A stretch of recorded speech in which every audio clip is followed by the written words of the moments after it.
না পরিপূর্ণ নায়েবে রাসূল বানানোর জন্য টাকা দিছে? বলেন আপনারা। বা ছাত্ররা কি কইছে হুজুর আমাদের শুধু এই আল্লিমুল কিতাবটা করবেন, বাকি তিনটা কিন্তু আমরা পারবো না? ছাত্ররা কইছে? তো হুজুর আমরা আমাদের জীবন আপনাদের কাছে সঁপে দিচ্ছি, আমাদেরকে মনের মতো মেহনত করে নায়েবে রাসূল বানাই দেন। রসুলের মেহরাব মেম্বার আজকে ওলামাদের দায়িত্বে। রসুল যেসব কাজগুলো করছে আমরা যেন করতে পারি, আমাদেরকে সেভাবে করে দেন।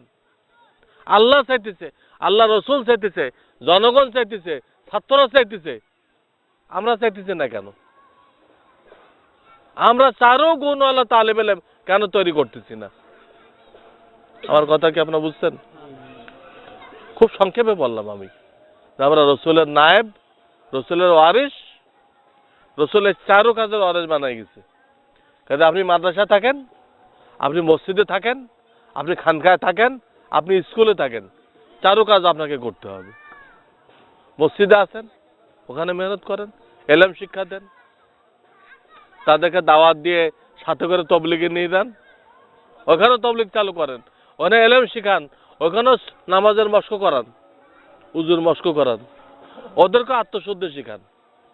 স্কুলে আছেন, ওদেরকে শিখান, খানকায় আছেন, ওদেরকে শিখান। সার কথা, একজন আলেম সে পৃথিবীর যেখানে থাকবে এই চার কাজ নিয়ে থাকতে হবে তাকে, তাহলে সে পূর্ণাঙ্গ নায়েবে রাসূল। আর তা না হলে ল্যাংড়া লুলা কানা খোড়া নায়েবে রাসূল, তার দিনের বৃহত্তম কোনো কাজ হবে না। আল্লাহ তাআলা আমাদের সকলকে বারবার এটা নিয়ে বসে আমাদের কোনো দিক দিয়ে ত্রুটি থাকলে ওটা দূর করে পূর্ণাঙ্গ দিনের খেদমত করার তৌফিক দান করেন। ওয়া আখিরু দাওয়ানা আনিল হামদুলিল্লাহ।